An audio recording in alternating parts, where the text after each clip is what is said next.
안녕하세요. 저희들이 15번에 걸쳐서 강의를 했습니다. 근데 몇 가지 미비한 점이 발견이 되어서 이 시간에는 보충을 하려고 합니다. 먼저 모기지 파트에서 이 에크러버 이 모기지 이 부분이 설명이 좀 미약했어요. 그래서 다시 한번 설명을 드리면 이 모기지를 하게 되면 A가 먼저 뱅크에게 20만 불 데트 컨트랙을 맺죠. 빌리고 그, 그 차용 증서로서 이제 노트를 발급해 주게 되는 거예요. 노트를 작성해서 뱅크에게 주는 거죠. 이 노트에는 다양한 내용들이 적혀 있는 게 적는 것이 미국 사람들의 특징이에요. 뭐 5년 만기, 연 8% 이자, 원금과 이자는 어떤 형식으로 준다든지 이런 것, 또 모기지가 잡혀 있으면 그 내용들 여기 노트에 다 적습니다. 그래서 이제 지금 A가 신용이 개인적으로 좋으면 여기서 끝나요. 근데 A가 신용이 좋지 않으면 이 추가적인 담보 제공을 요구를 하죠. 이럴 때 이제 집이 하나가 있으면은 이에 대해서 이제 모기지 디드를 작성해서 넘겨주면 이제 모기지가 저당이 이제 잡히게 되는 거죠.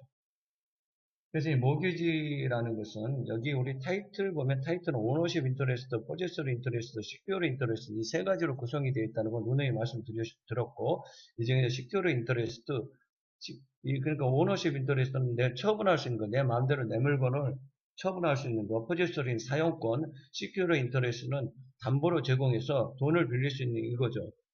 그래서 이 시큐어 인터레스트를 뱅크한테 이제 넘겨주면 이 시큐어 인터레스트를 갖고 있는 뱅크는 이 돈을 안 갖게 되면 이제 이 포크로저를 통해서 이제 자금을 회수할 수 있는 권리를 이제 갖게 되는 것입니다.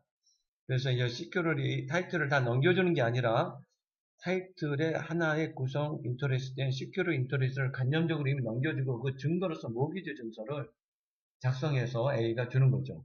그 모기지 증서에는 이제 담보의 목적물이 되는 건물, 주소 이런 거 상세한 디스크립션이 있고 A에 이제 사인이 있고 이제 모기지 그 위에 디스크립션 된 건물에 대해서 모기지를 이제 뱅크에게 줍니다. 이런 내용이 이제 적혀져 있는 것이죠. 그렇게 되면 이제 뱅크는 이 두 장을 하나로 이렇게 세트로 해가지고 묶어가지고 이것을 자기가 갖고 있는 경우도 있지만 이제 자금 회수를 위해서 비용이라든지 선이자를 빼가지고 다른 파이낸셜 인스티튜트에게 팔아요. 그래서 이 파는 게 이제 인돌스먼하고 딜리버리 이 노트 뒤에 하는 거예요. 노트 뒤에 인돌스하고 배설을 하고 이제 양도를 해버리면 이제 넘어가게 되는 거죠. 뱅크2도 가만히 있나요? 리먼 브라더스 여기에 이제 넘겨주는 거죠.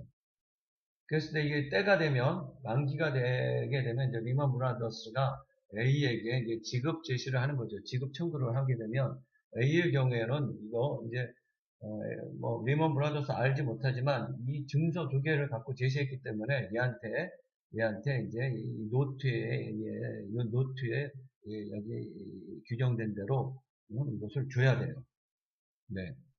원금하고 이자 이런 것들을 이제 지급을 해줘야 되는데 그런데 예외적으로 디펜스 할 수 있는 경우가 있으니 리얼 디펜스라고 해요. 리얼 디펜스라는 것은 A가 이 세상 모든 사람들에게 다 디펜스 할 수 있는 게 있으니 그 내용이 하나, 둘, 셋, 넷이야.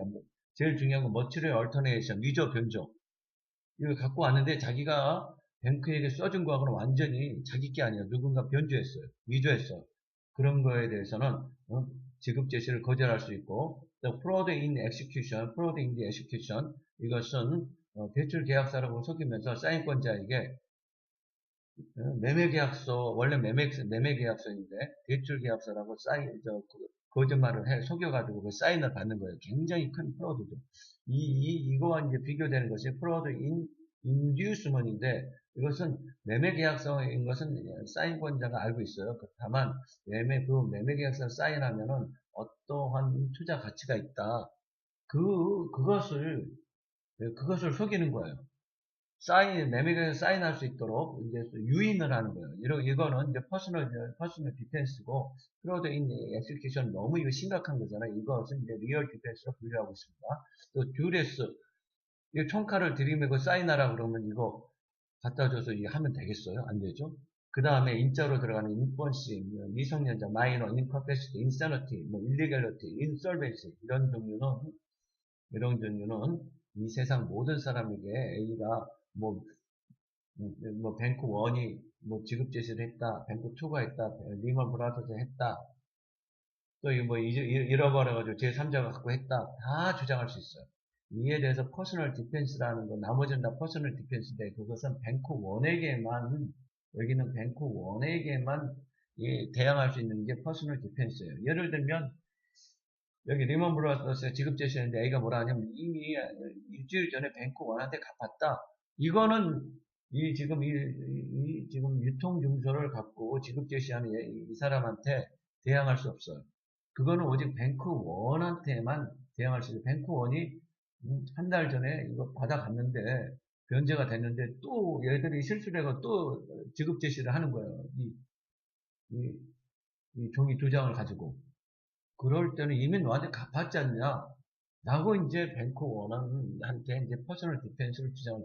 다시 말씀드린 퍼스널 디펜스는 뱅크 이 계약의 직접 당사자인 뱅크 원한테만 주장할 수 있고, 이 세상 모든 사람들한테 주장할 수 있는 리얼 디펜스는 이 네 가지 종류가 있다. 그러니까 리얼 디펜스 사이만 알고 나머지는 퍼스널 디펜스라고 이렇게 암기하시면 되겠죠. 그런데 이 문제는 그 전에 커머셜 페이퍼 영역에서 굉장히 심도 있게 다뤄졌지만 지금은 이제 그게 우리 시험 과목에서 이제 그게 제외가 됐죠.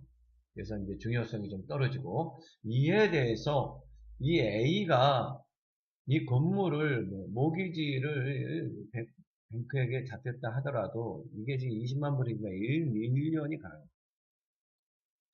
이것을 사겠다는 사람이 있단 말이죠. 모기지가 잡힌 채로. 그래서 이제 B가 그걸 사는데 사는 방식이 서브젝트 모기지하고 순드 모기지 두 가지 방식이 있습니다. 서브젝트 모기지는 그냥 뱅크 1에 의한 저당이 잡힌 채로 건물을 이렇게 양수하는 거예요. 매수하는 거예요. 이게 좀 싸겠죠. 20만 불이니까 최소한 80만 불 이하가 되겠죠. 이에 대해서 순드 모기지는 이 모기지가 잡힌 건물을 사면서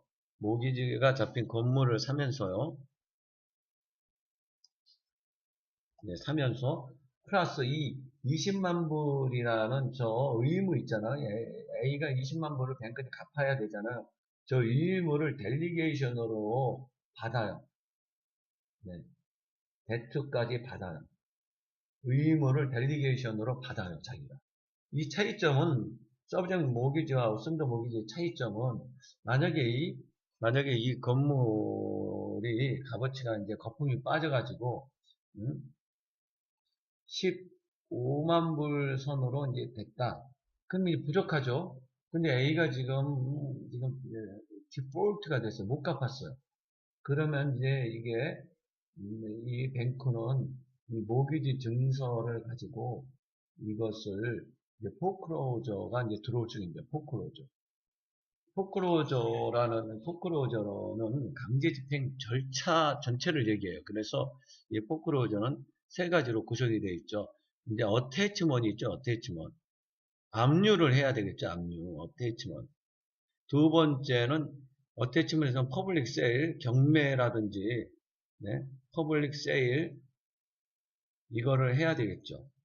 세 번째는 자기가 다 갔나요? 나눠줘야죠. 자기 20만 불 빼고 나머지는 지금 원소유자인 이 B한테 이제 넘겨줘야 되는 거죠. 디스트리뷰션을 해야 되는 거죠. 이해되시죠? 이 절차를 해가지고 했는데 이 5만 불이 부족해요. 5만 불이. 네. 5만 불이 이제 부족한 거예요. 5만 불이. 그쵸? 이 5만 불을 B의 개인 재산으로 B의 개인 재산으로 이게 이제 디피션시 저지먼이라고 그래요. 디피션시 저지먼. 이거 하는 방식은, 여러분 이제, 이런 두 가지 콜트가 있는, 콜트 시스템이 있는 거 여러분 잘 아시죠? 미국에서. 뭐예요? 네. 일반 법원인, 네, 콜 오브 로가 있고, 데미지 청구만 가능한 거죠. 손해배상 청구. 그 나머지 실력 행사 이런 거, 압류하고 막 이런 거 실력 행사, 이거는 콜 오브 액들이 우리나라 말로는 형평법원. 이두 군데가 이제 역할을 하는데, 먼저 이 디피션시 저지먼, 이게 지금 정확하게 5만 불이 부족하다는 거, 이거 속일 수 있잖아. 뭐, 이거 다 15만 불 받았는데 10만 불 뭐 못 받았다고 할 수 있으니까 이것을 이제 확인을 받아야 되겠죠. 5만 불 부족하니까 5만 불을 콜트에 다시 디피션시 5만 불을 못 받았습니다. 이 5만 불을 못 받았습니다. 그래서 5만 불을 이제 B한테 청구하는 형식으로 해가지고 피고는 원고에게 5만 불 지급하라는 판결문을 구합니다. 그래서 거기에 대해서 이제 저지먼을 받는 거야. 5만 불을 저지먼은 피고는 원고에게 5만 불 디피션시 부족 금액 5만 불을 지급하라. 이제 그게 이제 디피션시 저지먼이라고 하는 거예요. 그것을 네. 저지먼을 받는 거죠. 저지먼. 근데 디피션시죠. 디피션시 저지먼. 디피션시 저지먼.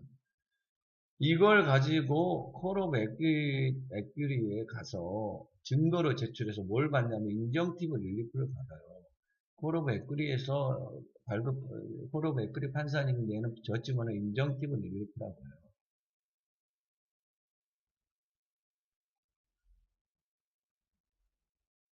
아셨죠? 인정티브 릴리프. 이 이제 인정티브 릴리프는 내용을 이제 보면 이 B의 개인 재산에 대해서 포크로저를 허락한다. 뭐 이런 내용이 있는 거죠. 그래가지고 이 개인 재산으로 들어올 수 있느냐 여부의 차이야. 서브젝트 모기지는 이 디피션시 저지먼 이 5만 불을 이거 가지고 개인 재산을 못 들어와요. 그냥 건물만 날려가는 거예요. 서브젝트 모기는 이 아니, B의 저당권이 잡혀 있는 건물만 산 거니까 건물만 날리면 돼. 이에 대해서 어썸도 보기는 건물뿐만 아니라 대 20만 불을 갚을 의무까지 양수했기 때문에 이 경우에는 이 5만 불에 대해서 B의 개인 재산으로 이 포클로저가 들어와 버리는 거예요. 이해되시죠? 이 차이점. 이에 대해서 이 어그리먼트 페이 인스톨먼은 공식적인 법률 용어는 아니고요. 이런 현상을 설명하기 위해서 제가 이제 이렇게 적어 놓은 건데, 이 A한테 이 B가 건물을 샀는데 A는 플로리다 살고 B는 이제 캘리포니아 이렇게 사는데 미국은 정확하게 3번 인스톨먼을 디폴트 하게 되면 바로 포크로저가 들어와요. 그럼 B는 가족들하고 행복하게 지금 캘리포니아 사는데 불안한 거죠. A가 제대로 이거 인스톨먼 이것을 지급하는지 이거 겁나는 거예요. 방심하고 있다가 어느 날 이게 압류돼가지고 이게 어태치먼이 돼가지고 이게 퍼블릭 세일을 넘어가 버리면 이거 얼마나 당황스럽겠습니까? 그래서 얘하고 합의하에서 내가 페이먼을 내가 내겠다. 나중에 이제 일정 기간마다 정산을 하자. 이런 게 일반적이에요. 그래서 원래 성격을 보면 서브젝트 모기지인데 이 B가 페이먼을 하는 거 이런 현상이 있어요. 이걸 그래서 이제 어순도 모기지로 여러분 오인하는 경우가 있는데 그걸 꼭 구별해 주시기 바랍니다. 이런 경우도 있다라는 거죠. 그리고 이 시간에는 이제 제가 여러분들에게 이제 설명드리고 싶은 것은 이 에퀴러브 모기지가 이제 설명이 좀 이제 미약해서 제가 이제 이렇게 하는 거죠. 좀 설명이 이제 미약했다. 라는 거예요. 이 에케이블 모기지는 이 지금 20만 불 이거에 대해서 담보를 이제 모기지 디드를 이제 담보로 이제 제공을 하는데 이 모기지 디드를 줬을 때는 이 모기지 디드를 갖고 있으면 똑같이 내가 이제 A가 이제 디폴트가 됐어요. 그럼 모기지 디드를 가지고 가지고 이 모기지 디드는 바로요 콜오브 액비리로 갖다 주면 인정티브 릴리프를 발급해 줘요.